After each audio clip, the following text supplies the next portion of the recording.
We asked some of our FNC stars what they think about the age-old question. Ano ba ang mas mahalaga, diskarte o diploma?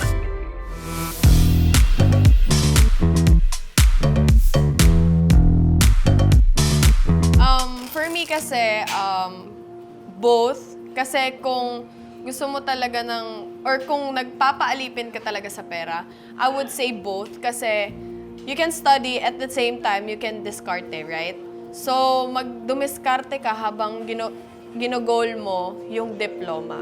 And I think there's nothing wrong about that na dumiskarte ka habang nag-aaral ka. Kasi back in college, ganun ako.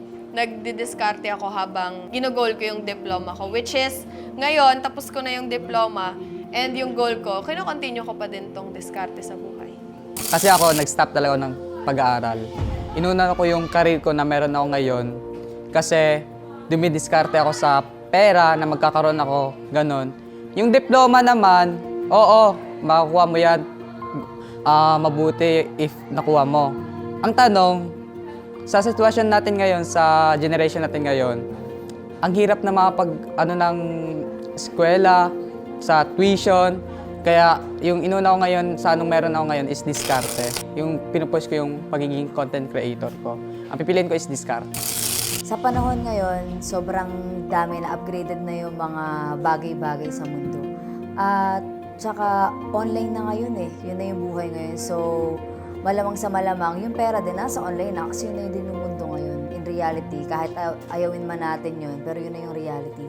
Kaya para sa akin, okay din yung mag-aral ka, pero kung papapiliin ako sa dalawa, uunahin ko siguro yung diskarte, lalo na kapag ang sitwasyon mo ay wala kang kayahan na makapag-aral. And sabi nga nila, ang the best teacher daw sa buhay ay ang experience. So, para sa akin, kung marami ka na experience sa buhay dahil sa mga diskarte mo na ginagawa, mas matututunan ka kasi may mga bagay na hindi tinuturo sa school na matututunan mo lang sa streets. So, para sa akin, diskarte talaga.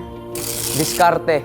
Kasi pag, for me kasi ako, di na ako nag-aaral eh. Nag-stop pa ako 2020. Tapos, parang diskarte na lang sa buhay yung yung parang kailangan ko ngayon. Bago ko makamit yung diploma na Kasi, gusto ko yung ako yung makapagtapos na sarili kong pera. Pwede namang both, pero mas okay pa rin talaga na may diploma tayo. Kasi yun yung biggest achievement na mabibigay natin sa mga magulang natin eh. Na pinalaki nila tayo para magkaroon tayo ng diploma na mapapakita sa kanila. Kasi sayang naman yung years na binigay na sinayang natin tapos hindi tayo magkakaroon ng diploma. By that, magkakaroon ka rin ng dream job mo. Which is yun naman yung ginusto mo nung una pa lang. At doon makakabawi ka sa mga magulang. Ang tingin ko, diploma or diskarte, parehas importante dahil kung sakali man na mag-fail yung diskarte mo na hindi kasi araw-araw bibigyan ka ng pagkakataon na swertehin sa diskarte mo. It's still better na meron kang diploma for backup plan. Pero wala masama kung didiskarte ka naman ng sarili mong pera at ayaw mo maging trabahador ng ibang tao. Gusto mo maging sarili mong boss. Nasa sayo yan.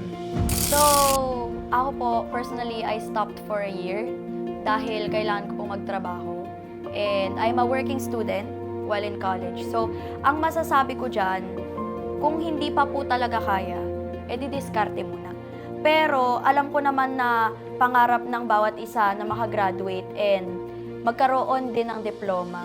So, kung kaya nyo naman po na mag-aral na uli, alam ko naman na kukuhain yung diploma ninyo.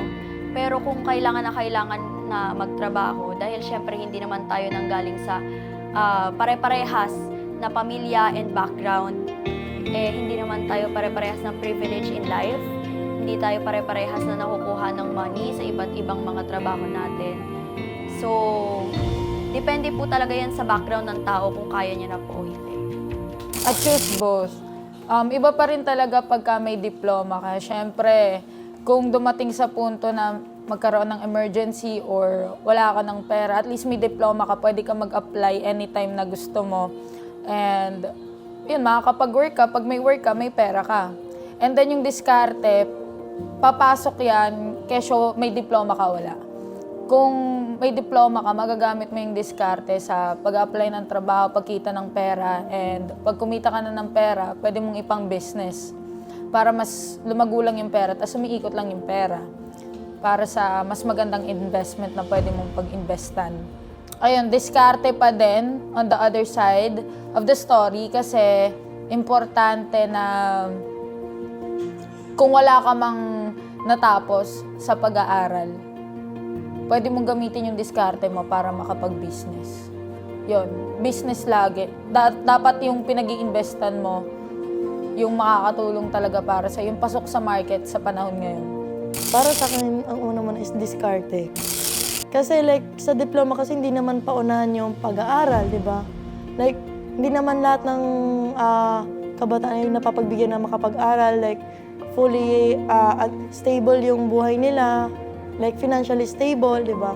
Yung iba naghihirap muna para makapag-aral. Like, yung iba working student, tulad ng working student kasi hindi sila makakapag-aral kung wala silang diskarte sa buhay.